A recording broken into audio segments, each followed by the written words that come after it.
បាទជំរាបសួរបងប្អូនគ្នាបងប្អូនថ្ងៃនេះខ្ញុំចង់ចេញវីដេអូមួយឆ្លើយទៅនឹងសំណួរបងប្រុសខាងលើនេះដែលគាត់សួរថាចង់ឲ្យខ្ញុំបាទស្រាយចំណល់ថា Everest Active ហើយនិង Everest Sport បាទខុសគ្នាយ៉ាងដូចម្តេចដែរបងប្អូនបាទអញ្ចឹងបាទនៅខាងក្រោយខ្ញុំនេះឯងបងប្អូនបាទ Everest Sport អញ្ចឹងមកដល់ហើយខ្ញុំនឹងស្រាយចំណល់ទៅបងប្រុសថា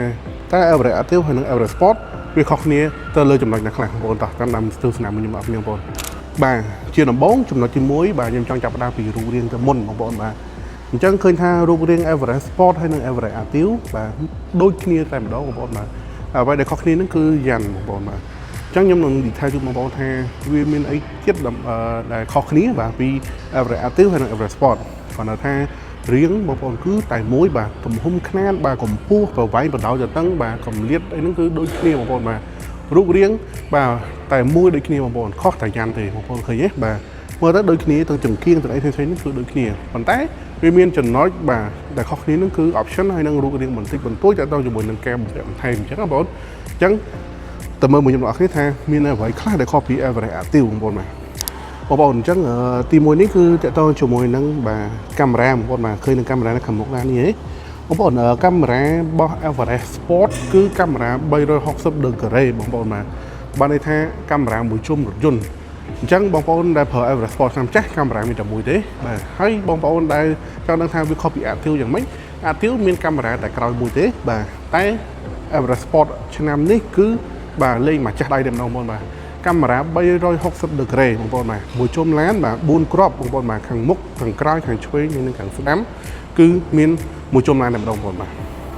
ចំណុចទី2នោះគឺតកតងជាមួយនឹងយ៉ាន់បងប្អូនបាទប្រភេទ Everest Sport គឺប្រើជាមួយនឹងយ៉ាន់20អ៊ីងបងប្អូនបាទតែបើសិនជា Everest Active បាទយើងប្រើយ៉ាន់ទំហំបាទ18អ៊ីងបងប្អូនបាទខុសគ្នា2អ៊ីងបាទ Everest Sport មើលទៅការ design ជាងកាចជាងបាទស្ពណ៌ជាងធំជាងមើលទៅស្អាតតែបើ Everest Active ការ design ស្ពណ៌ដូចគ្នាបាទពណ៌ខ្មៅបាទរលោងបាទតែ Everest Sport នេះគឺយើងប្រើជាមួយនឹងខ្មៅគ្រឿងបងប្អូនបាទចំណុចទី3ហ្នឹងគឺតកតងជាមួយនឹង stop ខាងក្រោយបងប្អូនបាទអញ្ចឹង Everest Sport គឺយើងមាន stop ដូច Everest Titanium ដែរបងប្អូនបាទ Everest Sport នេះគឺ stop ភ្ជាប់ពីឆ្វេងរហូតមកដល់ស្ដាំបាទមួយកំណាត់រថយន្តនេះគឺភ្ជាប់គ្នាបងប្អូនបាទរហូតដល់ចុងខាងស្ដាំអញ្ចឹងបាទ Everest Sport បាទកន្លែងនេះក៏ចង្គៀងបាទកន្លែងនេះក៏ចង្គៀងដែរបាទចង្គៀងខាងក្រោយបាទកន្លែងនេះគឺតកតងជាមួយនឹង dummy stop ខាងក្រោយហើយនឹងខាងក្រោមនេះគឺសញ្ញោហើយនឹងភ្លើងរចាយបងប្អូនដោយឡែក Everest Active ខាង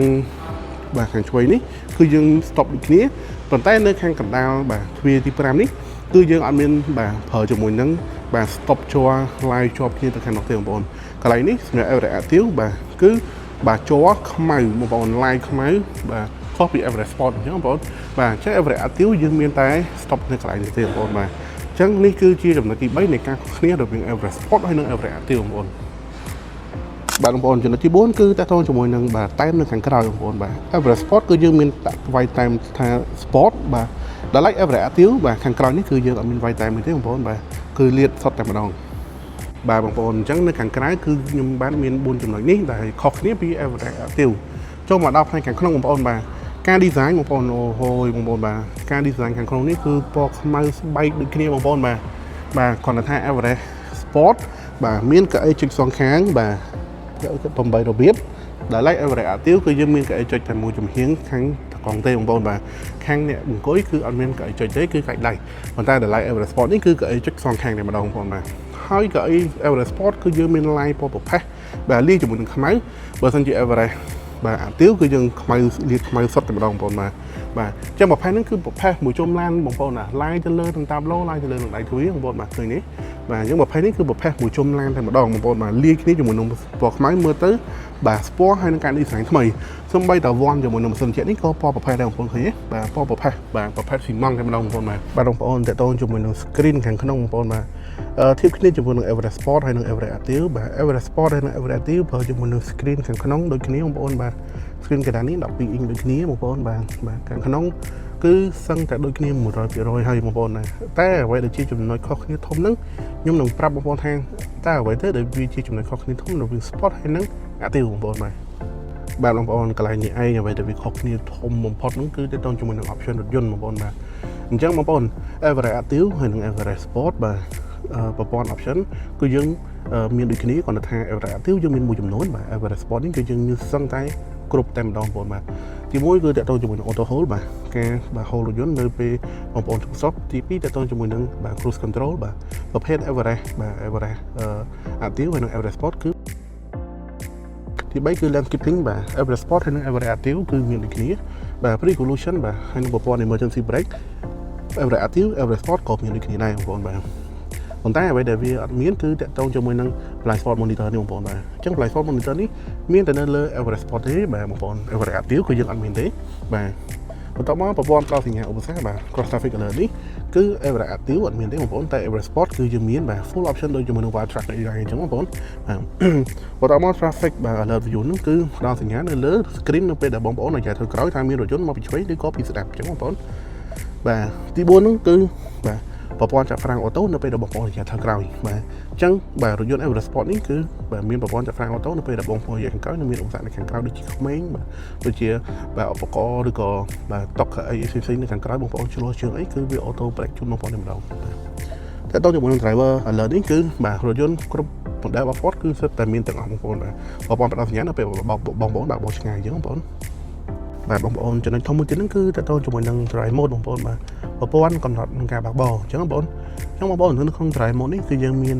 ប្រភេទ Everest Sport យើងមានរហូតដល់ទៅ6 mode បងប្អូនណាដូចនឹង wild track ដែរដោយសារប្រភេទរថយន្ត Everest Sport នេះគឺយើងមានកាពីតាអញ្ចឹងបងប្អូនបាទអញ្ចឹងបងប្អូន Everest Sport នេះគឺយើងមាន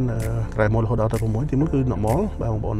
ទី2គឺតកតងជាមួយនឹង eco mode បាទទី3គឺតកតងជាមួយនឹង tow and hold ផ្លូវសណ្ដោងបាទការអូសសណ្ដោងដឹកធួនទី4គឺបាទគេហៅថា slippery mode បាទសម្រាប់ផ្លូវល្អិលបាទទី5គឺ mud and rut សម្រាប់ផ្លូវផុកបាទទី4ហ្នឹងចុងក្រោយគឺ sand mode គឺសម្រាប់ផ្លូវខ្សាច់បងប្អូនបាទដល់ហើយបងប្អូន Everest Active គឺយើងមានតែ4ទេបាទទី1គឺ normal បាទទី2គឺតកតងជាមួយនឹង eco mode បាទទី3ហ្នឹងគឺតកតងជាមួយនឹង tow and hold ទី4គឺបាទ slippery mode នេះឯងអញ្ចឹងសម្រាប់ Everest បាទ Active គឺយើងមានតែ4ទេមូលហេតុដែលយើងមាន drive mode តែ4គឺដោយសារ Everest Active យើងអត់មានប្រព័ន្ធកាពីតាទេបងប្អូនបាទគឺយើងប្រើបាទប៉ងតែមួយខាងក្រោយទេបាទអត់មាន part time ភ្ជាប់មកប៉ងខាងមុខនៅពេលបើកបរផ្លូវឧបសគ្គទេបងប្អូនប៉ុន្តែក៏វាខ្លាំងបាទប្រហែលជាមួយនឹង Everest Sport ដែរអញ្ចឹងបងប្អូនហើយខ្ញុំនិយាយថាខ្លាំងហេតុអីបានជាវាខ្លាំងខ្ញុំនឹងប្រាប់បងប្អូនចំណុចចុងក្រោយមួយទៀតចំណុចពិសេសដែលខ្ញុំប្រាប់បងប្អូនថាវាខ្លាំងប្រហែលគ្នានឹងគឺដោយសារការប្រើប្រាស់ជាមួយនឹងម៉ាស៊ីនគឺបាទម៉ាស៊ីនតែមួយបងប្អូនបាទប្រភេទម៉ាស៊ីន2.0 turbo បាទដែលផលិតកម្លាំងសេះរហូតដល់ទៅ170 PS និងកម្លាំងរមុលរហូតដល់ទៅ406 Nmបងប្អូនបាទអញ្ចឹងម៉ាស៊ីនពីរនេះគឺតែមួយបាទ Everest Active និង Everest Sport គឺម៉ាស៊ីនដូចគ្នាបងប្អូនបាទបងប្អូនអញ្ចឹងបាទអ្វីដែលខ្ញុំរៀបរាប់ទាំងអស់នេះគឺជាចំណុចខុសគ្នាទៅលើរថយន្តប្រភេទ Everest Sport និង Everest Active បងប្អូនបាទអញ្ចឹងបងប្អូនមួយចុងក្រោយហ្នឹងគឺបាទអ្វីដែលពិសេសហ្នឹងគឺតម្លៃបងប្អូនបាទអញ្ចឹងតម្លៃប្រភេទ Everest បាទ Active បាទគឺតម្លៃ$49,900ដោយឡែក Everest Sport បងប្អូនបាទតម្លៃ$60,000បាទ$1,900បាទធៀបគ្នាទៅបាទតម្លៃខុសគ្នាបាទ$10,000ជាងប៉ុន្តែបងប្អូនត្រូវដឹងថារូបរាងដូចគ្នាបាទ option ខុសគ្នាបាទមួយចំនួន